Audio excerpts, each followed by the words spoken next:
Hola queridos estudiantes de YouTube, hoy vamos a ver un tema vital para la formación docente, que es la observación.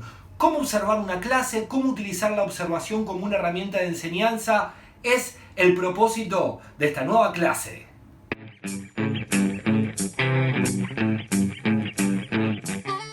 Bien, como les decía, la observación puede pensarse desde una estrategia de enseñanza y desde una estrategia transversal. ¿Por qué estas dos miradas? Primero, porque una estrategia de enseñanza, un buen docente debe ser un buen observador. Como decía Paulo Freire, uno debe saber observar, leer al grupo, detectar emergentes, saber observar cuáles son las reacciones, observar también cómo los alumnos van entendiendo el tema, qué preguntas van haciendo, cómo se comportan, cómo se relacionan entre ellos.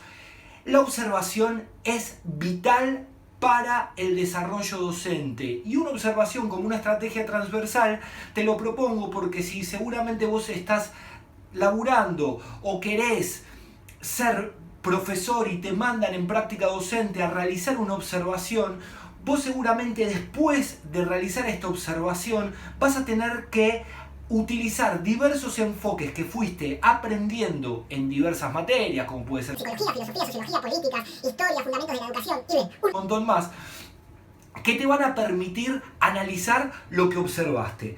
Me parece que la observación tiene que ser una herramienta que la vayas puliendo en tu formación docente y con distintas actividades, aprendiendo a observar. Observar no es lo mismo que mirar. ¿Por qué? Porque cuando uno observa tiene un foco, tiene una intencionalidad. Cuando uno mira, tiene una mirada más integral, recreativa. En cambio, cuando estamos observando tenemos una direccionalidad, un foco. Observar es otorgarle una intencionalidad a lo que estoy mirando, ¿sí? Una observación nos puede proponer a nosotros como futuros docentes una herramienta para reflexionar primero en cuál fue el impacto de nuestras enseñanzas, en cuál fue el impacto de nuestras estrategias didácticas, nuestras actividades, pero también el docente muchas veces es el primero que detecta emergentes, el que observa emergentes. Observamos los comportamientos de nuestros alumnos, observamos si tienen, cómo fueron sus conductas durante todo el año, a veces más retraídos, otras veces mejor, algunas veces con marcas en el cuerpo. Son innumerables ejemplos donde te muestran cómo los docentes muchas veces somos los primeros en detectar problemas graves, en detectar emergentes, ¿sí? Pienso que el buen observador tiene que saber focalizar, es darle una direccionalidad a lo que estamos observando. Ahora te propongo pensar en los momentos de la observación y podemos pensar en tres momentos generales. El primer momento es el momento de la preparación de la observación. Esto me parece muy importante porque vos tenés que aprender a definir un foco, a definir una intención. ¿Qué es lo que vas a observar? Por ejemplo, si vos te toca ir a observar una clase de un docente, bueno, podés observar, hacer foco en sus estrategias de enseñanza, hacer foco en su comunicación, hacer foco en las actividades, hacer foco en su planificación, hacer foco en la relación y el vínculo entre alumno y docente, hacer foco en los alumnos, hacer foco en los recursos que utiliza, etc. Uno tiene que aprender y elegir un foco, una intención para que la observación sea más potente. Obviamente, esta observación es siempre, te voy a recomendar con una mano en el corazón, acá me la pongo y espero que te suscribas a mi canal, es que tengas un instrumento, que prepares un instrumento que te permita tener una acción mucho más guionada y ordenada dentro del foco que elegiste y en el lugar, en el momento de la acción. Después vamos a hablar de los instrumentos. El segundo momento que te propongo es la observación en sí. Vos sentado en una clase observando todo lo que pasa. Obviamente vas a ver que en ese momento va a haber una tensión, porque a nadie nos gusta que nos estén observando mientras estamos en un espacio áulico o en un espacio cotidiano que viene alguien de afuera a observar. Entonces vos como observador, como observadora, vas a tener que trabajar con esa tensión, con esa emergente, pero vos vas a ser un observador activo en tu observación, y yo lo que te recomiendo es que seas pasivo en la clase, que no te enganches a participar con la clase, que no te enganches a hacer actividades, porque ahí te estarías corriendo de tu lugar de observación, ¿sí? Está buenísimo también pensar en dónde te ubicaste para ver la clase, porque muchas veces si te ubicas, por ejemplo, adelante, podés ver todos los alumnos, pero te estás perdiendo al docente. Entonces, esto es un ejemplo de que la ubicación y tener bien claro dónde te vas a ubicar para observar es muy interesante, ¿sí? Siempre atento con tu instrumento, que después yo te voy a proponer uno, siempre con el tiempo, para ir teniendo un eje de tiempo y espacio para que vos vayas anotando todo lo que va surgiendo, todo lo que vos vas a ir describiendo. Y un tercer momento que yo lo titulo el after observación. Lo que te propongo es que cuando salgas de hacer esta observación o cuando termine esta observación, te tomes 20 minutos para volver a recrear todo lo que vos anotaste, lo que vos observaste, para sumarles datos, porque mientras vos vas a estar observando, seguramente la acción muchas veces se desarrolla mucho más rápido de lo que vos podés registrar. Entonces lo que yo te sugiero, porque consejo no doy, lo que yo te sugiero es que vos puedas, luego de realizar esta observación, el after observación, ir volviendo a pensar y a completar esos espacios que los vas a tener fresco porque recién saliste. El instrumento de la observación me parece un tema vital. Primero, una observación efectiva se hace gracias a tener un instrumento previamente construido. Tener un instrumento predeterminado nos va a ayudar a enmarcar toda nuestra observación y nos va a ayudar a desarrollar nuestro objetivo. El objetivo básicamente es analizar y vivenciar una práctica docente, una operación, lo que vos tengas que observar, ¿sí? Podemos pensar en varios instrumentos de registro. Existen lo que son los registros narrativos, donde vos vas contando todo lo que va pasando, mezclando tus intenciones, mezclando tu subjetividad, o podés elegir un instrumento que es el que yo adhiero, que también todo esto es en base de un texto de Anijovic, de la observación docente. Te lo recomiendo, no te quedes solamente con esta información, podés ir viendo otros espacios. El instrumento que yo te recomiendo es el encolumnado.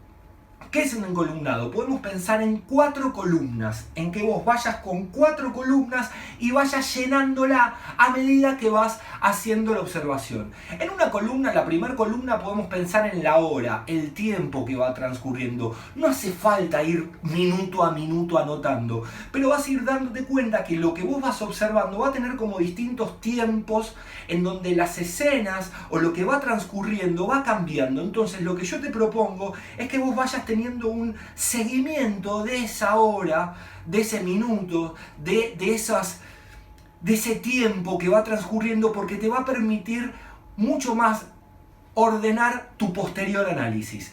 Después, acá viene una segunda columna que me parece muy interesante, que es la descripción de los hechos. Se describe la situación que sucede, la secuencia que sucede, no lo que vos interpretás. No, hay muchos alumnos me escribían: el docente entra con mucho ahínco y hace un frío tremendo y es una clase muy aburrida. No, ahí no estás describiendo, estás opinando. Entonces hay que saber diferenciar entre la descripción y la interpretación. Cuando hablamos de describir, es un ejercicio para que vos puedas escribir, valga la redundancia, describir lo más objetivamente posible. Yo soy de los que creen que el objetivo no existe, pero uno puede hacer un ejercicio sin establecer juicio de opinión en lo que está describiendo, en lo que está anotando. El profesor explica el tema, agarra la tiza y empieza a escribir en el pizarrón. Y después tenemos una tercera columna, acordate, la primera la hora, la segunda la descripción, la tercera la interpretación, donde vos vas a poder anotar tus interpretaciones, porque se necesita interpretar en las observaciones. Entonces, me parece que lo hizo de una forma muy agresiva. Vos podés interpretar. Siempre está buenísimo ordenar, organizar, darle un marco a la información, al instrumento de observación que vos estás mirando, lo que vos estás trabajando, la información que vos estás realizando, para que esto esté bien direccionalizado y bien organizado. Y después podemos pensar en una cuarta columna que yo la llamo hipótesis iniciales. ¿Qué son las hipótesis iniciales? ¿Te acordás que al principio te dije que la observación nos lleva a estrategias de transversalización, de mezclar distintas materias que voy cursando, distintas ciencias, distintas perspectivas de lo que yo estoy estudiando, en donde las hipótesis iniciales nos permiten solamente no analizar ahí, sino titular, ¿no? Por ejemplo, si estás viendo estrategias de enseñanza, poder método dialógico reflexivo. Si estás viendo filosofía, mayéutica. Si estás viendo sociología, teorías del capital humano.